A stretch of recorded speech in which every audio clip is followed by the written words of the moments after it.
Le colloque arrive à sa fin. Je l'avais gardé exprès un peu pour avoir un peu de souplesse dans le temps, un petit peu de temps. Vous voyez, il y a marqué conclusion, discussion, bilan et pot de clôture. Donc l'idée, c'est qu'une fois qu'on aura décidé que c'est fini, on pourra aller à côté pour faire la fête, en gros. Voilà, on a du temps. Enfin, pour une fois, on n'est pas trop pressé, mais il reste un tout petit peu de temps si jamais voilà, il y a quelqu'un qui a encore envie de partager quelque chose. Voilà, j'en profite pour dire quand même qu'il y a des étudiants donc, qui sont en... J'ai encore oublié le nom. En DSA. Non, mais après. En DSA, design éco-responsable. Voilà, design éco-responsable, c'est pas ça qu'on m'avait dit tout à l'heure. Il y avait... En mutation écologique, voilà, dans la souterraine. Et donc, en fait, j'espère qu'à la fin de cette journée, pour vous, ça fait, comme je l'ai dit en introduction, mais vous étiez peut-être pas là hier, que vraiment pour moi, c'est la même chose, en fait, de parler des écosystèmes naturels, qu'on parle d'un enfant, qu'on parle d'une forêt, qu'on parle... tout ça, ce sont des écosystèmes dont on décide de faire... Enfin, voilà, qu'on décide de traiter d'une façon ou d'une autre, et pour moi, on parle de la même chose. Est-ce qu'il y a quelqu'un qui a envie... Ouais, Rodolphe ? Peut-être quelque chose, je n'ai peut-être pas assez parlé pendant ma présentation qui était courte, mais il doit y avoir, j'espère qu'il va y avoir des conséquences enfin dans le monde. On m'entend ou pas ? Oui ? Oui, il faut parler moins près du micro. D'accord. J'espère qu'il va y avoir des conséquences dans le monde politique, et puis aussi chez les représentants de la jeunesse, qu'il y en a qui nous écoutent là dans les 300. J'espère, parce qu'on ne peut plus laisser les lois comme ça. Là, je vous ai donné quelques exemples, mais là, il y a du boulot à faire. Et c'est pas juste se contenter de belles analyses. Là, il faut changer quelque chose, surtout en France, qui est en retard sur les autres pays. Oui, il y avait dans le public, elle n'est plus là maintenant, mais il y avait une personne qui travaille justement à faire le passage, la passerelle entre le milieu universitaire et vraiment les acteurs de terrain, les uns ayant besoin des autres et réciproquement. Donc, il y a des choses qui bougent. Après, on sait bien qu'en France, on n'est pas en avance dans ce domaine. Mais voilà.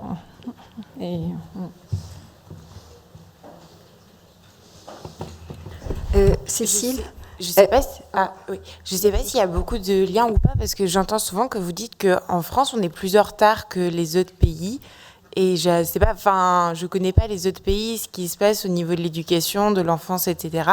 Après, je sais que, par exemple, quand je parle à mon grand-père, lui n'avait pas le droit de parler à table. Donc, est-ce que vous faites référence à ça par rapport à la parole de l'enfant ? À quel point les générations d'avant, ils étaient mis un petit peu sous silence et pris comme des personnes qui n'étaient pas vraiment dotées d'intelligence, donc il valait mieux pas qu'ils parlent. Enfin, où je comprends pas réellement quand vous faites les comparaisons avec les autres pays. Ou est-ce que c'est niveau éducation aussi, niveau université ? Au niveau des comparaisons internationales. Oui, ok.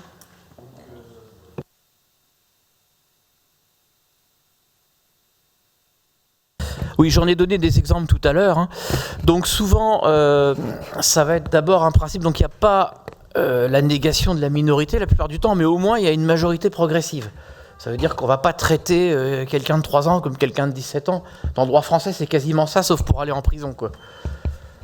Voilà, donc rien faire soi-même, tout obligé de tout faire signer, c'est complètement aberrant. Donc le droit brésilien, par exemple, il va fonctionner par paliers avec des paliers qui chevauchent. Le droit néerlandais, il va avoir un premier seuil à 12 ans, un autre à 16. Puis ensuite à 18, mais ensuite il y en a d'autres encore derrière au niveau social, jusqu'à 27 ans. Voilà. Le droit allemand, il y a une grosse limite à 14 ans.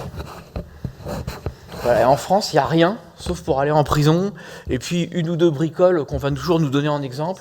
La majorité sexuelle, justement, qui est complètement bidon, parce qu'en fait, c'est juste qu'on est moins protégé sur ce plan-là après 15 ans, et que ça n'a pas été du tout fait pour dire qu'ils étaient plus matures, mais plutôt pour profiter aux adultes qui en profitaient, justement. Voilà. Moi, je le vois comme ça. Il y a aussi protection contre les violences qui est moins forte entre 15 et 18 ans. Donc voilà, après 15 ans, t'es grand, démerde-toi, t'es plus musclé. En gros, c'est ça, quoi. Donc, et puis, il y a quelques bricoles à 16 ans qui arrivent, comme choisir sa nationalité. Ils ont rajouté un truc en 2013 sur donner son avis sur son prénom quand on est adopté après 13 ans. Voilà, c'est vraiment des points de détail. Mais il n'y a aucun vrai statut, quoi. Aucun, voilà. Oui, moi j'aimerais faire une dernière réflexion à propos de ce problème de misopédie. D'abord, j'aimerais te remercier, Cécile, d'avoir organisé ça, et c'est extraordinaire. C'est extraordinaire quand je pense qu'il y a 50 ans, quand j'ai commencé à me vouer à ce problème, on me prenait pour un absolument farfelu, c'était incroyable. Bon, c'est déjà sensationnel d'avoir pris ce sujet. Merci.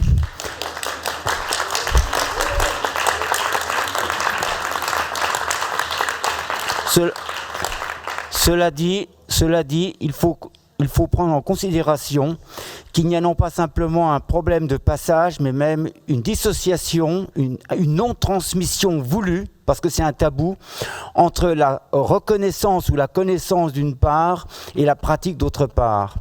Et ça, c'est flagrant, parce que je vais, à titre d'exemple, simplement parler du juridique. Nous avons d'une part une juridiction constitutionnelle qui est très claire et qui ne fait pas de différenciation d'âge, par exemple les droits de l'homme, et d'autre part une juridiction normale, valable en France ou dans d'autres pays, qui partent de cette différenciation, qui fondent une minorité. Or, je parlais hier de Karl von Brammel qui disait ceux dont nous parlons, ce sont 20% de la population qui n'ont pas droit à la parole. C'est la plus grande minorité dans notre population et c'est absolument antidémocratique. Donc nous avons affaire ici à un double problème, un problème d'une part de démocratie, donc un problème juridique, et d'autre part un problème d'éthique. Et à mon avis, c'est l'éthique qui doit primer, qui doit être au centre de nos débats. Car si nous partons du principe de l'éthique, nous partons évidemment du principe de la dignité de la personne. Et ça, c'est central. C'est absolument au centre de nos débats. Et à mon avis, c'est là-dessus qu'il faut que nous continuions dans la lancée que tu as bien voulu commencer. Et je te remercie pour cela. Merci Bertrand et merci tout le monde.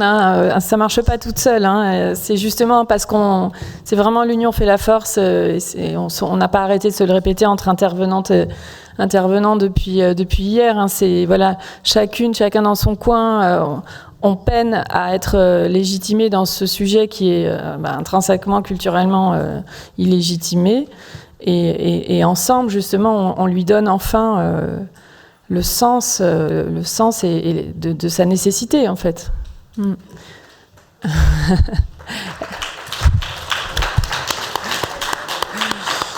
Est-ce qu'une dernière personne veut... Ouais, d'elle. Enfin, bon, il y a plusieurs personnes. Je me dis juste, on finit vers 5 heures, un truc comme ça. Il faut faire ça d'abord. Merci beaucoup. Ça marche ? Ouais. Encore une fois, à Cécile ainsi qu'à toutes les personnes présentes et qui ont fait de ces 2 jours ce que c'était. J'ai beaucoup de reconnaissance pour vous tous. Et il y a un sujet auquel j'avais déjà pensé hier. Et aujourd'hui, je me suis dit, ok, vraiment, il faut que je pose ça là et le faire exister dans l'espace. Puisqu'aujourd'hui, comme hier, on a beaucoup parlé de femmes, d'hommes, de testostérone, de progestérone. Et je voulais juste rappeler brièvement que le sexe ne fait pas le genre, qu'il y a des femmes avec des pénis, qu'il y a des hommes qui ont des pics de progestérone à 30 ans, pardon. Et qu'il y a des gens qui sont aucun des deux ou les deux à la fois et que ça peut changer en cours de route.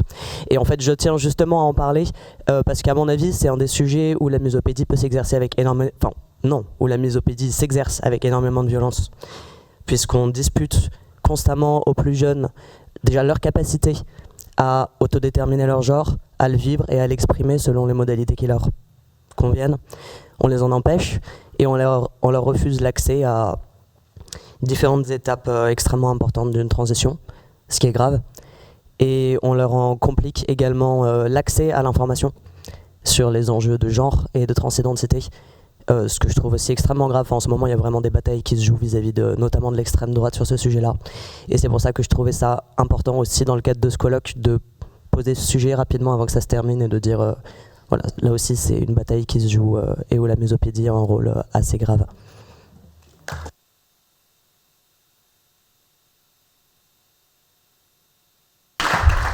Merci. Je voulais juste dire que c'est un sujet qui a quand même été abordé lors du premier colloque. On a eu l'occasion pour parler des enfants nés intersexes. À propos de l'assignation à un sexe ou un genre, moi, j'aurais quand même envie de dire que je trouve que le problème, bon, les transitions de genre, tout ça, il n'y a pas de problème si c'est quelque chose qu'on a besoin de faire. Mais je me demandais si, dans le cadre justement de la misopédie et aussi de toute forme d'exploitation, d'assignation, d'aliénation, si on ne devrait pas quand même en priorité, sans que ça enlève rien aux questions de choix de genre, etc., en priorité quand même se poser des questions sur la façon dont que ça soit l'école ou les familles, quoi, la tradition, tout ça, crée des assignations à des rôles sociaux par sexe. Bon, il y a la question des intersexes et autre chose, parce que c'est de ça qu'il était question dans le premier colloque. Là, c'était sur la violence de l'assignation à un sexe pour les personnes intersexes, sans leur demander leur avis, attendre qu'elles aient l'âge pour choisir. Et moi, je trouve que ce qui est le plus violent, moi, je l'ai toujours vécu comme ça, en tant que femme par sexe biologique, c'est le fait d'être assignée d'être considérée comme une femme, que je sois obligée de subir, d'être considérée comme une femme en tant que rôle social, et j'ai pas du tout envie de changer de sexe. C'est juste qu'on m'impose un rôle social, et depuis que je suis toute petite aussi, finalement, enfin pas forcément mes parents, peut-être même au contraire, mais je trouve que le plus violent et le plus urgent, finalement, c'est d'ailleurs, dans le prochain colloque, il va être question des jouets sexistes, de choses comme ça, non, de littérature, enfin, tout ce qui est assignation sexiste, en fait, aussi bien pour les garçons que pour les filles, donc en mettant de côté... Parce que pour moi, il y a une courbe de Gauss, quoi. Il y a des gens où il y a une majorité au milieu, et puis il y a des gens aux extrémités. Et finalement, il y a des gens qui sont des femmes qui sont hyper féminines, des hommes qui sont hyper masculins, virils, tout ce qu'on veut. Et puis entre les deux, de toute façon, quel que soit son genre, son style ou son sexe, quand on est enfant, on ne devrait pas être obligé de se conformer à un modèle, et que ça soit de s'habiller comme on veut, de parler comme on veut. On n'est pas obligé de se conformer à un rôle de petite fille ou de petit garçon, ni que ça soit pour parler comme ci ou comme ça, ou s'habiller d'une certaine façon, ou de se battre pour résoudre des conflits. C'est vraiment ça qui rend l'enfance tellement violente aussi, et toute la vie, en fait, de la naissance à la mort. Je trouve que, au-delà des questions de transition de genre, finalement, il y aurait pas... si on pouvait assumer de la naissance à la mort, simplement être soi, et puis pas être obligé de faire de l'écriture inclusive pour dire alors, parce que c'est finalement tout aussi binaire que de dire il pour le neutre, dire il ou elle, c'est tout aussi binaire, en fait, c'est toujours une assignation. Et enfin bon, ça c'est mon dada, alors c'est un à côté, mais je trouve que ça fait partie de la violence éducative au même titre que tout le reste, quoi. Qui passe aussi par la grammaire. Il y avait une dernière personne, là, quelqu'un avait levé le doigt quelque part. Tu crois qu'on aura le temps? Peut-être. Bon, alors les deux dernières peut-être. C'était vous, je crois. Non, c'était une question, c'était pour Rodolphe, par rapport à tout à l'heure. On parlait des droits des mineurs. Et moi, je voulais savoir, en termes de droit de vote, savoir si vous êtes au courant de ce qui se passe. Par exemple, est-ce qu'il y a des possibilités de faire avancer le droit à 16 ans au lieu de 18 ? Parce que je pense qu'à 16 ans, on a totalement un esprit assez critique pour pouvoir avoir ce droit. Et je pense que c'est de la censure de laisser l'opportunité à des gens qu'à partir de 18 ans d'avoir un avis et décider qu'à 16, c'est pas assez construit. Voilà. Alors, dans tous les pays où ce droit a été accordé, il faut savoir qu'en fait, il y avait déjà un statut beaucoup plus avancé des jeunes personnes. Voilà. Donc, par exemple, si on prend le cas de l'Écosse, eh bien, ils avaient le vote à 16 ans, indépendamment de la Grande-Bretagne aux élections régionales, mais il y avait tout un statut de prémajorité, et même quasiment, on peut se marier à 16 ans sans consentement, ça va très très loin. C'est un droit qui date de 1753, qu'ils ont obtenu en se battant. Si on prend le cas des îles anglo-normandes, c'est un peu pareil, c'est des choses qui remontent à très loin. En fait, ça remonte au moment où, au XVIe siècle, dans la plupart des pays, on a voulu singer les Romains décadents en foutant la majorité à 25 ans. Mais certains ont résisté. Donc notamment toutes les contrées gaéliques. Voilà. Donc il existait dans tous ces pays-là, si on va en Autriche, c'est pareil, en Allemagne, il y a plusieurs Länder. En Suisse, il y a un canton, qui est le canton de Glarus. Voilà. Donc dans tous ces pays-là, il y avait déjà un statut du jeune, ce qui n'est pas du tout le cas en France. C'est tout ce que j'ai évoqué là dans comment ça s'appelle, dans la conférence. Alors, il faut ajouter que maintenant, ça évolue très vite. 2023, il y a eu la Nouvelle-Zélande. Les représentants des élèves du secondaire de Nouvelle-Zélande, ils ont des avocats, il faut bien voir ça. Ils sont remontés en cour constitutionnelle, ils ont obtenu ça. En 2024, il y a eu la Belgique. Voilà. Et là, cet été, il y a eu l'Angleterre, donc indépendamment de l'Écosse. C'est valable maintenant pour toute la Grande-Bretagne. Et donc, on commence à être entouré de gens qui votent à 16 ans. Et je crois qu'il va falloir... Mais après, moi, cette limite-là me gêne aussi. Ça veut dire que je suis pour qu'on puisse s'en saisir quand on le désire, quoi, ce droit-là. Voilà. En fait, non, en principe, toutes les interventions du colloque, comme celui de l'année dernière, seront accessibles en ligne, en replay d'ici quelques jours, si les intervenants sont d'accord, bien sûr. Donc vous pourrez écouter celui d'hier. Donc il y avait John Wall qui depuis des décennies a réfléchi à la question du droit de vote en démocratie, c'est-à-dire pour tout le monde. Tout le monde, ça inclut tout le monde, en fait, ce qui n'est pas le cas, donc nous ne sommes pas en démocratie.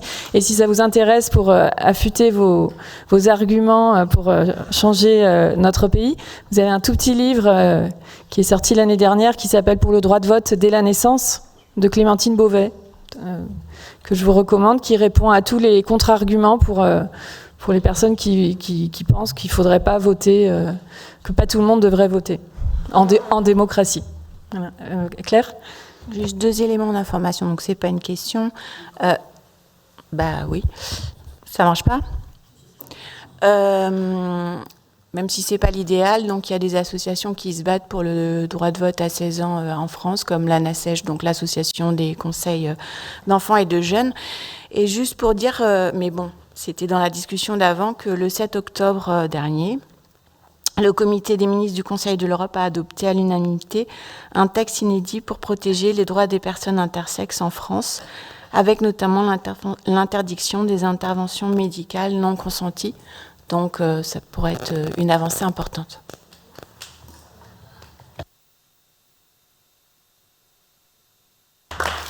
J'aimerais quand même formuler une certaine demande à toutes celles qui sont ici et tous ceux qui sont ici. L'expérience en Allemagne m'a montré que la rencontre avec 2 avocats qui ont permis d'obtenir des non-lieux et des procès positifs a été décisive. Et je suis à la recherche d'avocats ou de juristes en France qui seraient en mesure de soutenir ce point de vue éthique dont je parle. C'est capital. Et si une avocate, un avocat, un juriste ou un juriste est en mesure de tenir ce propos, donc de combattre la misopédie, je suis certain que nous arriverons à un changement en obligeant le législateur à changer de la législation. Mais pour cela, il faut trouver des juristes, des avocates et des avocats qui sont en mesure de le faire. Et là, c'est mon propos, c'est ma demande. Si vous connaissez quelqu'un qui est comme avocat ou comme juriste serait intéressé à se servir de la chose, mettez-le en rapport avec moi. Je suis disposé à entrer en rapport avec lui ou avec elle. Merci. Alors, il y a Stéphanie Renard qui fait le droit de la santé, qui travaille en droit de la santé sur la prémajorité médicale. C'est un truc aussi qui existe partout ailleurs sauf en France, quoi. Et peut-être elle pourrait être intéressée. Donc, il faudrait que je garde vos coordonnées et puis... Ok, donc je vous propose, avec cette remarque, ça montre bien que le sujet est transdisciplinaire absolument, enfin que toutes les couches de la société sont concernées.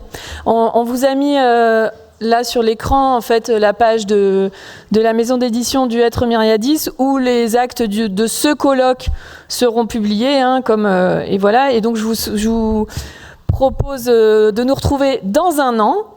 Alors, a priori, je pense que j'ai la date déjà. Ce sera à peu près les mêmes que cette année, jeudi, vendredi. Je vérifie encore. Et donc cette fois, après avoir travaillé sur la définition de la misopédie, puis cette fois-ci sur la misopédie dans les institutions qui permettent de consolider cette misopédie, on travaillera dans l'année prochaine sur les représentations de la misopédie dans tout ce qui est la fiction, les arts et la littérature. Donc, je vous donne rendez-vous dans un an, mais avant ça, donc je vous donne rendez-vous pour faire la fête dans la pièce d'à côté. Et bonne fin de journée.